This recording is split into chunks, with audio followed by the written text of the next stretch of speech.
भरतपुर गांव के बाजार में रमेश और मदन नाम के दो दोस्तों की आमने सामने फलों की दुकान थी। रमेश बहुत ही ईमानदार स्वभाव का था। वह हमेशा शहर की मंडी से ताज़ा फल खरीद कर लाता और दुकान पर बेचता। वहीं मदन बहुत ही बेईमान स्वभाव का था। वह फलों पर ऐसा केमिकल छिड़कता था जिससे उसके फल हमेशा तरोताज़ा दिखाई देते थे, मानो अभी बाजार से खरीदे हों। मदन, फल ताजे हैं ना? अरे बेफिक्र रहो भैया, मेरी दुकान पर हमेशा आपको ताज़ा फल ही मिलेंगे। और रमेश, खोल ली दुकान? हाँ, बस धूप बत्ती करने लगा हूँ। ग्राहक के जाने के बाद मदन ज़ोर से हंसने लगा। अरे रमेश, यह धूप आरती करना छोड़कर मेरे कहे गए रास्ते पर चलना शुरू कर दे। तू मेरा दोस्त है, इसीलिए मैं तुझे सही राय दे रहा हूँ।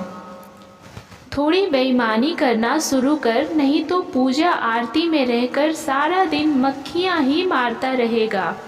मदन, मुझे ईमानदारी की रोटी खाना अच्छा लगता है। मैं तुम्हारी तरह बेईमानी से पैसे नहीं कमा सकता। मुझे ऊपर जाकर कान्हा जी को जवाब देना है।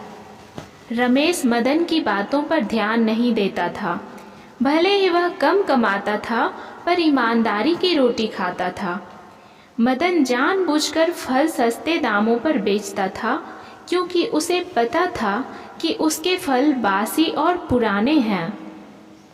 उसे तो बस फलों को बेचने से मतलब था, चाहे वह बासी ही क्यों ना हो। अब लोग जब सस्ता फल देखते थे तो रमेश के ताजे फल छोड़कर मदन से ही फल खरीद लेते थे। त्योहार शुरू हो गए थे, इसी वजह से मदन ने और भी ज़्यादा बेईमानी शुरू कर दी थी। वो फलों को सस्ते से सस्ते दामों पर बेचने लगा। इस वजह से रमेश की कमाई ना के बराबर हो गई। उसका नुकसान होने लगा, क्योंकि आमने सामने दुकान थी। लोग रमेश के ताजे फल छोड़कर मदन के सस्ते फलों पर टूट पड़े। मदन बहुत खुश था कि उसकी बहुत बढ़िया कमाई हो रही है, पर कहते हैं ना कि हमारी हर खबर भगवान रखते हैं। उनको सब पता है कि कौन सही है और कौन गलत। भगवान कृष्ण सब कुछ देख रहे थे। नारद मुनि भी भगवान कृष्ण के पास ही बैठे थे। नारायण नारायण। प्रभु, आपका भक्त रमेश हमेशा आपकी पूजा करता है और ईमानदारी से व्यापार करता है, पर मदन उसका मजाक उड़ाने और उसे नीचा दिखाने के लिए कोई कसर नहीं छोड़ता।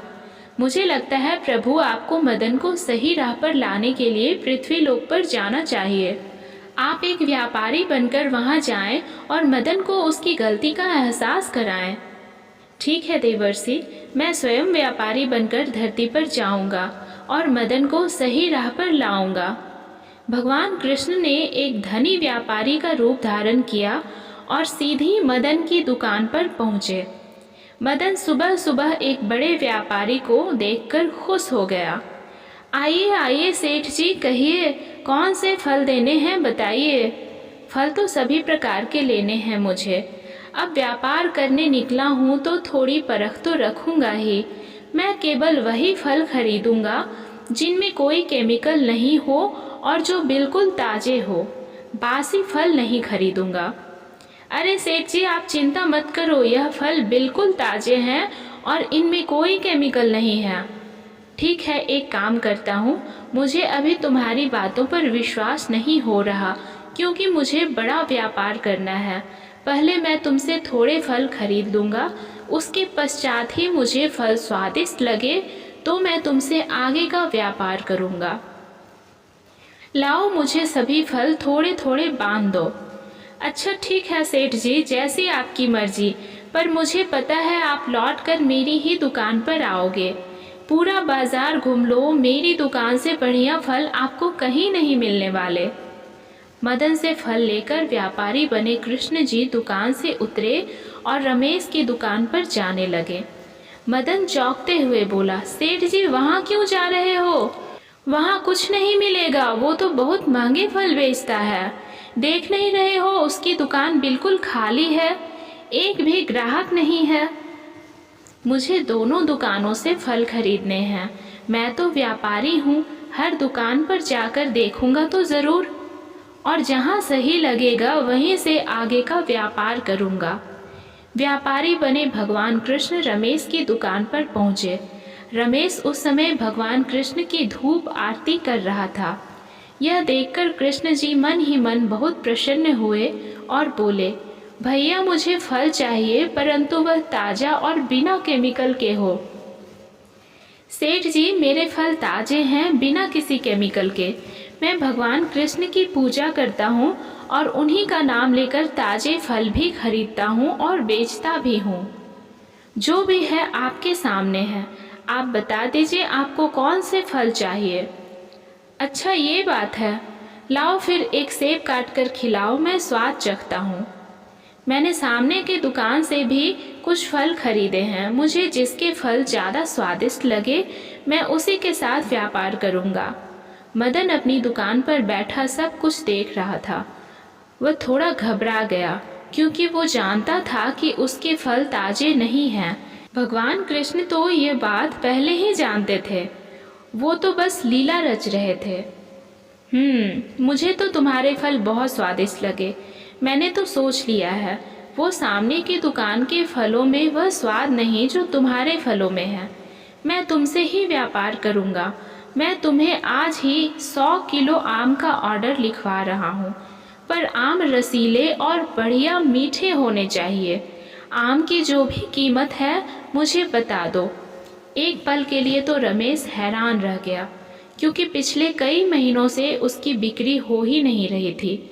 हर व्यापारी, हर ग्राहक मदन की दुकान पर ही जाता था, पर पहली बार एक ऐसा व्यापारी आया था जिसने रमेश की दुकान से फल खरीदे। रमेश बहुत खुश होता है। व्यापारी रूप में कृष्ण जी रमेश को आम के पैसे देने लगते हैं। तभी रमेश उन्हें रोक देता है। सेठ जी, अभी मेरी दुकान पर इतने आम नहीं हैं। मैं शहर की मंडी से बढ़िया रसीले आम खरीद कर लाऊंगा। आप मुझे थोड़ा एडवांस दे दो, बाकी के पूरे पैसे आप मुझे तभी दे देना। अरे नहीं नहीं भाई, तुम भी तो अपने पास से खरीद कर लाओगे। मैंने बाद में भी पैसे देने हैं और अभी भी पूरे ही ले लो। ठीक है सेठ जी, मैं परसों तक आपको आम दे दूंगा, आप परसों ले लेना। मैं कल सुबह ही मंडी चला जाऊंगा और बढ़िया ताज़े फल खरीद के लाऊंगा। यह तो बहुत अच्छी बात रही। ठीक है, फिर तो मैं परसों आता हूँ। अगर व्यापार अच्छा हुआ तो मैं तुमसे आगे भी फल खरीदता रहूँगा। व्यापारी बने भगवान कृष्ण ने रमेश को बड़ा ऑर्डर दिया। इससे रमेश की खुशी का ठिकाना नहीं था, पर मदन की ईर्ष्या बढ़ गई। वह सोचने लगा कि रमेश की दुकान पर तो एक भी फल कोई खरीदने नहीं आता था। अब रमेश को इतना बड़ा ऑर्डर मिल गया है, इतना बड़ा व्यापारी हाथ से चला गया। मैं ऐसा नहीं होने दूंगा। मैं रमेश का कारोबार नहीं बढ़ने दूंगा। मैं इस व्यापारी को छीन लूँगा। मुझे आज रात ही रमेश की दुकान में घुसकर सारे आम खराब करने होंगे, ताकि उसका नुकसान हो और व्यापारी एडवांस के पैसे भी वापस मांग ले और उससे आगे का व्यापार भी ना करे। मदन ने ऐसा ही किया। उसने रात में रमेश की दुकान में घुसकर सारे आम खराब कर दिए। अब वो बहुत खुश हो रहा था, पर भगवान तो सब कुछ जानते थे।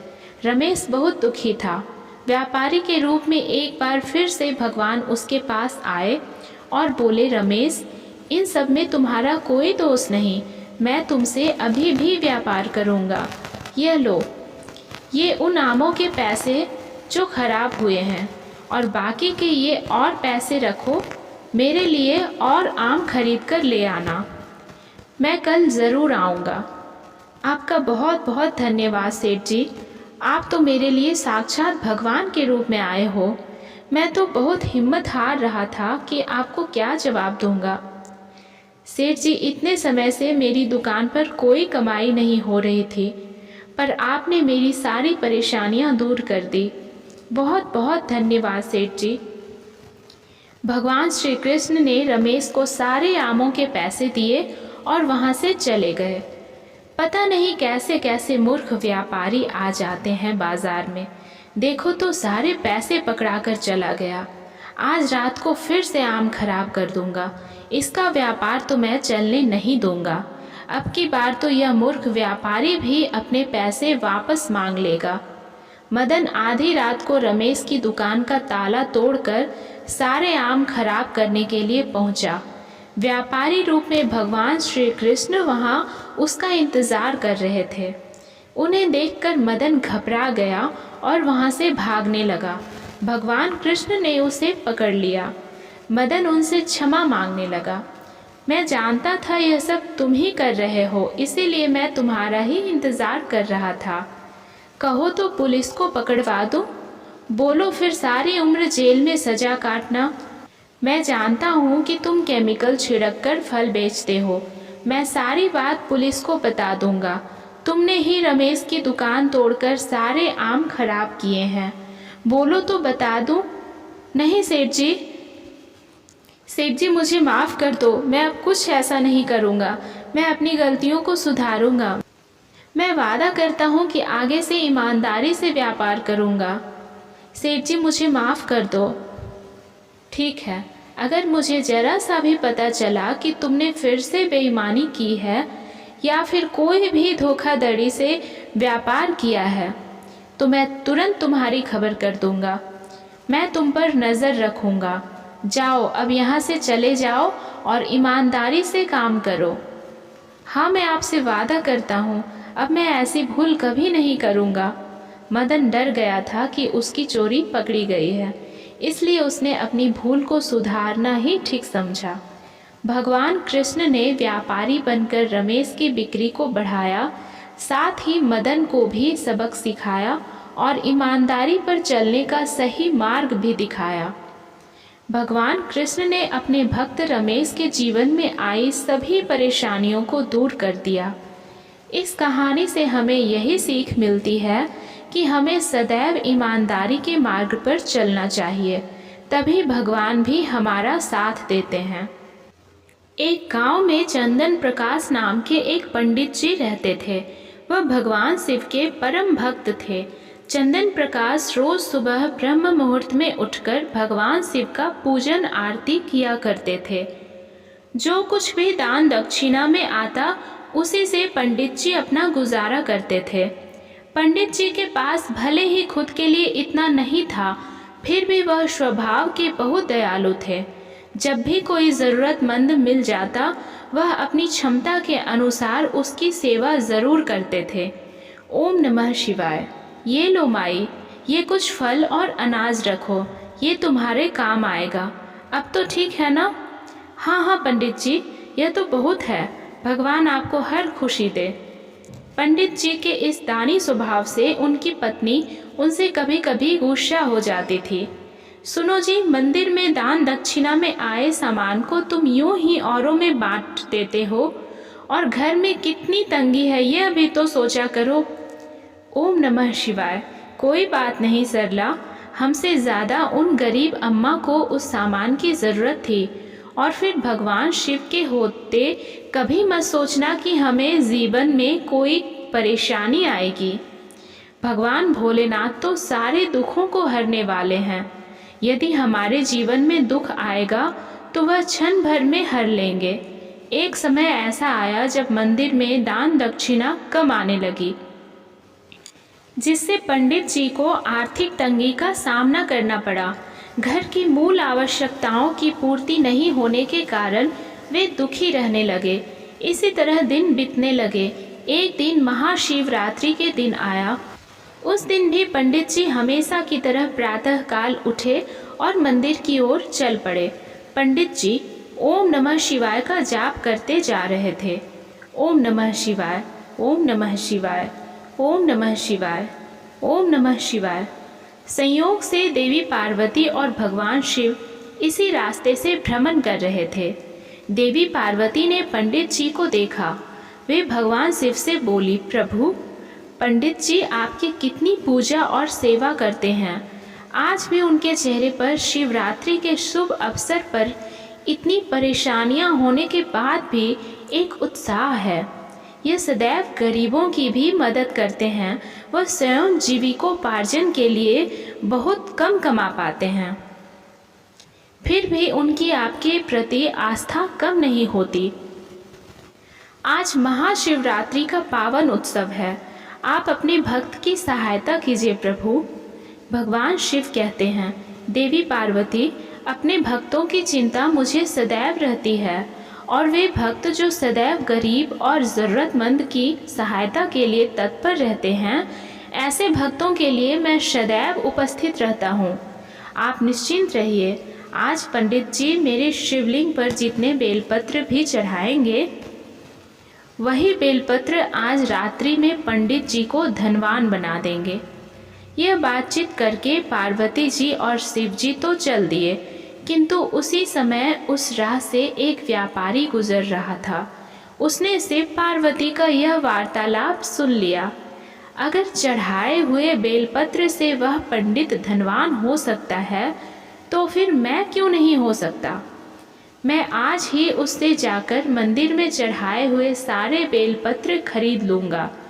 यही सोच वो लालची व्यापारी पंडित जी के घर पहुँच गया और बोला, पंडित जी, आपने अब तक जितने भी बेलपत्र शिव पूजन में चढ़ाए हैं, वो सब मुझे दे दीजिए।